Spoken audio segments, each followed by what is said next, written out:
Assalamualaikum and hello everyone. We are from Group 5. We'll be presenting on the topic of sustainability measurement performance. Before we start our presentation, let me introduce our group member first, please. From the left side is Aina Mardiha binti Azhar, Karisma Dora binti Kamarul Samad. From the right side, we have Nur Atira binti Kamaruddin, Nur Azhani binti Azman, and me myself, Nur Farazatul Adawiyah binti Idris. So, let's start with the overview of sustainable management accounting. So, what is sustainability? Sustainability is the capacity to endure in a relatively ongoing way across various domains of life. To produce the sustainability reports, an organization needs to implement an accounting system to generate and organize information in order to enable the external sustainability reporting. Besides that, this system is to facilitate the management control and to influence the internal decision making. The adoption of sustainable management accounting can help the organization to achieve their sustainable goals. An organization needs to have a reporting cycle to produce and report the relevant data. This adopts a sustainability strategies and implement the system to monitor and improve their economic, environmental and social impact. This may derive the implementation of sustainability practices in organizations to enable them to meet their sustainability goals. This system is to inform the stakeholders on the efficiency and effectiveness and the prospect of the success for future actions. Moving on to the purpose of sustainability and measurement performance system. There are 4 purposes that will be discussed in this video. The first one is that performance measures can be used to communicate the strategy of the business and align with employees' goals. The second one is to track the performance against targets. Next is to evaluate the subordinate employees, and lastly, it can guide the managers in developing future strategies and operations. Next, the impact on the performance of sustainability management. There are 3 impacts that affecting the result of performance.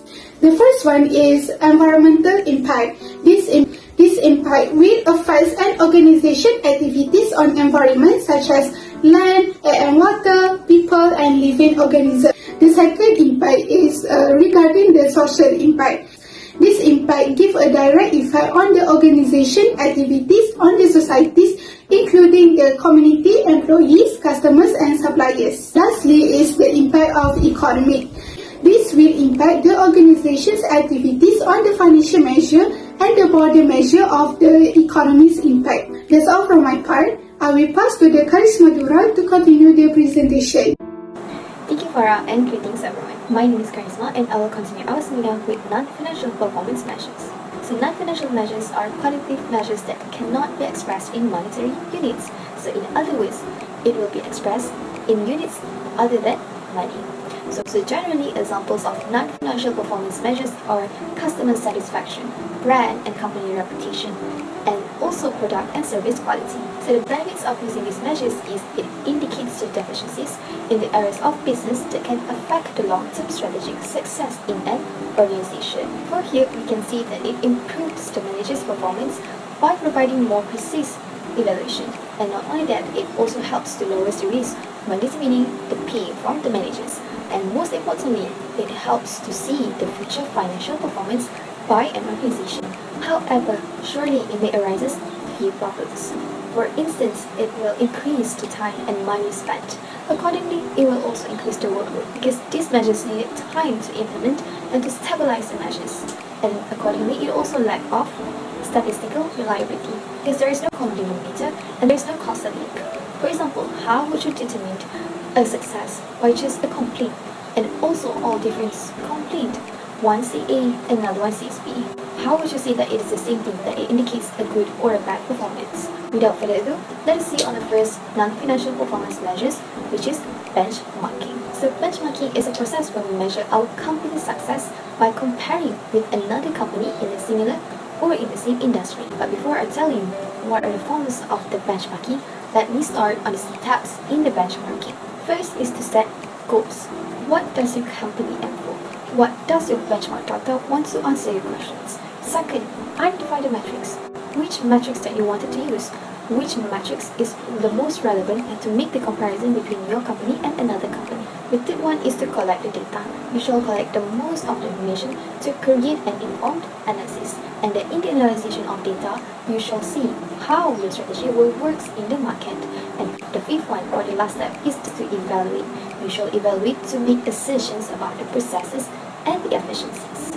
Now, let us see what types of approach of benchmarking that you can use in your company. Next, we can see here different forms of benchmarking. We have peer benchmarking, collaborative benchmark, process benchmarking, performance benchmarking, and SWOT analysis, to which SWOT stands for strengths, weaknesses, opportunities, and threats. There are several more forms of benchmarking, but I will continue our seminar with the benefits of benchmarking. So one of the benefits for the benchmarking is it helps for you to make a competitive analysis. You can see what your company have and what the other company doesn't have, to which it helps you to also determine your competitive advantage. And this will help you to stand out more. With benchmarking also, it will help you to monitor the performance. Are this benchmarking, are this strategy working towards your goal? And it will also help the planning and goal setting, because it encourages the employees to work towards the same goal. And that is all from me. I will pass this seminar to Artira. Thank you, Karisma. Assalamualaikum warahmatullahi wabarakatuh. My name is Nur Atira binti Kamarudin. I will continue the presentation. What is sustainability benchmarking? Sustainability benchmarks are a way of systematically evaluating the sustainability performance of voluntary standards, certifications, companies, or other entities that aim to implement sustainability measures or create positive impacts. Benchmarking can be structured in multiple ways. However, there are 4 commonly used sustainability benchmarking models, which are threshold, ranking, peer comparison, and improvement. Firstly, the threshold model focuses on determining whether the entities meet a performance level defined by the benchmark, possibly resulting in recognition or certification. Secondly, the ranking model focuses on ordering the performance of similar entities against the benchmark from highest to lowest performing. Next, peer comparison is an internal exercise focused on assessing organizational or programmatic performance in comparison with similar entities. Lastly, the improvement model focuses on gap analysis with an aspirational performance benchmark to guide further development or strengthening of the benchmark entities. Next, some of the companies that derive the benefits of benchmarking included Ford, AT&T, IBM, GE, Motorola, and Citicorp. However, the pioneering efforts of Xerox in the field of benchmarking have undoubtedly been the most talked about and successful of such initiatives. Xerox is an American corporation that sells print and digital documents, products, and services in more than 160 countries and was founded in 1906 in Rochester, New York. Now, let's discuss how Xerox implemented benchmarking. Xerox defined benchmarking as the process of measuring its products, services, and practices against its toughest competitors, identifying the gaps and establishing goals. Gradually, Xerox developed its own benchmarking model. This model involved 10 steps categorized under 5 stages: planning, analysis, integration, action, and maturity. Planning: determine the subject to be benchmarked, identify the relevant best practice organizations, and select or develop the most appropriate data collection technique. Analysis: assess the strengths of competitors and compare Xerox's performance with that of its competitors.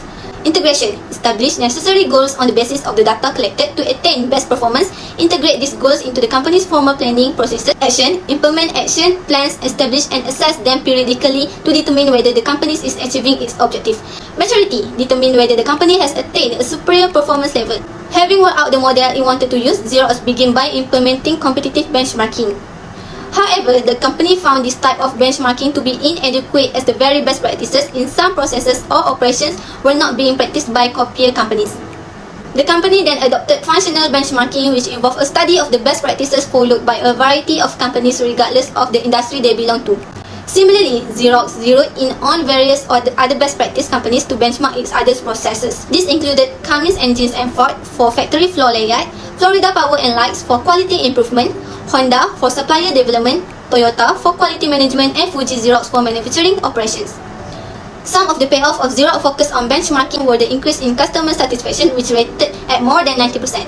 Number of defects reduced by 78 per 100 machines. Service response time reduced by 27% and inventory cost reduced by 2/3. That's all from me. Now I will pass the presentation to Nur Azhani. Hi, I am Nur Azhani and I'll continue our presentation about Balance Scorecard. Balance Scorecard is a tool that translates an organization missions, objectives, and strategies into performance measures for each key strategic area of business. It is used to implement strategy and to monitor and manage organizational performance and may form part of the organization's planning cycle. Next, there are 7 stages of development. The stages involved in the development and use of the BSC are as follows. The first stage in the process is to articulate the mission, the overall goals and objective, and the strategic priorities of the organization. Second, specific objectives are developed for each of the perspectives that will be used within the PSC. As part of this process, a strategy map may be formulated to articulate the causal linkage between the different objectives and the overall goals and strategies of the organization. Third, for each perspective, performance measures are then chosen that will allow progress towards each of the objectives to be monitored. And fourth, targets are developed for each of the performance measures which will be used to evaluate actual performance. The fifth stage is specific BSC may be cascaded down the organization to divisions and other organizational units and even individual managers. The objective, performance measures and targets used in these scorecards need to be consistent with those developed for the organizational level BSC and reflect the areas of responsibility of individual managers. 6. Initiatives and activities are planned and undertaken across the organization to implement the chosen strategies and to support the achievement of the objective. Lastly, reports are generated at regular intervals such as monthly or quarterly to monitor and manage actual performance against target for each unit of the organization and for the organization as a whole. The practice of assigning units and personnel BSC to specific managers may enhance accountability and improve overall performance. Next, we move on to four perspectives of PSC, which are financial, customer, internal business processes, and learning and growth. Performance measures and targets are developed that relates to the specific objective for each perspective. The first one is financial perspective. Financial objectives reflect the view of the shareholder or other stakeholders of the organization. The performance measures chosen to support the financial objective will summarize the financial outcomes of decisions and actions. Performance measures may include cost and products measures, ROI, cash flow measures, shareholder value measures. Second, customer perspective. Specific customer objective may focus on market or sales performance. Achievement of customer objective may include measures the company's success in achieving customer value, outcome like measures include customer profitability, market share, number of new customers, while lead indicators include on-time delivery and number of defects. Internal business processes. Objectives relate to specific processes that contribute to customer and financial objectives. The internal business processes may be those in the areas of product design, operation, marketing, sales, distribution, and customer service. Performance measures are those designed to monitor the internal processes that are critical to delivering products or services to customers and achieving financial objectives. They can include measure of cost, product quality, time-based measures, new product development. Lastly, learning and growth. This perspective focuses on the capabilities of the organization that must be developed to achieve superior internal processes that create both customer and shareholder value. This perspective concentrates on the infrastructure that firms put into place to deliver long-term growth and improvement. Performance measures focus on employees, capabilities of information system, and organizational climax. That's all from me. Now I'll pass the next slide to the next presenter, Ainul Madiha. Thank you, Azhani. Assalamualaikum. I am Ainul and now I will continue the presentation with adding sustainability to the balance scorecard. In practice, some BSCs have additional or in some cases different perspectives. The first one is building sustainability measures into the BSC. An organization can integrate relevant like and lead economic, environmental and social measures within existing BSC perspective by working from sustainability strategies and objectives through the normal BSC cause and effect process. Novo Nordisk BSC is an example of this approach. As the company has a major investment in people and research and development, the company adopted a balanced scorecard and integrated social and environmental measures that has four perspectives, which are finance, business process, customers and societies, and people in the organizations in the late 1990s. Next, adding an additional perspective to BSC. This perspective includes sustainability performance measures that are linked to the other perspective. In considering the implications of sustainability for Kaplan and Norton 4 perspectives, according to Epstein, adding a sustainability perspective may also be appropriate way. Sustainability is considered a part of the business core strategy and important to creating competitive advantage. This additional perspective is needed to focus managers' attention on sustainability as a core corporate value. A business has important sustainability issues from the point of view of reputation or impact, and resources allocated to sustainability are large, as this perspective will emphasize the link between the use of these resources and strategies. Hence, it is important that this wraps around the other perspectives, ensuring that the economic, environmental, and social impacts are linked to relevant measures in each of the original perspectives. Now let's continue to the balanced scorecard real-life examples. Best approach to sustainability includes embedding sustainability in day-to-day activities and systematically identifying and responding to the issues that are most important to its business and stakeholders. Its approach is to anticipate and shape the most pressing emerging societal issues where it has the skills and experience to make a difference. This is captured in its 2013 until 2017 sustainability strategy, which set out 10 objectives that are addressed the following 3 priorities issues, which are society changes, environmental solutions, and better financial futures. Westpac has developed a sustainability scorecard that contains performance measures to monitor and report its performance against the 10 objectives of the sustainability strategy and achieve global recognition for its sustainability approach.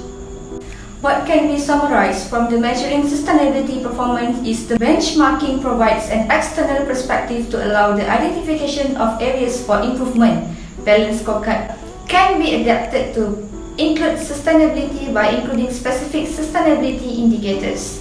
I think that's all from us. Thank you for listening.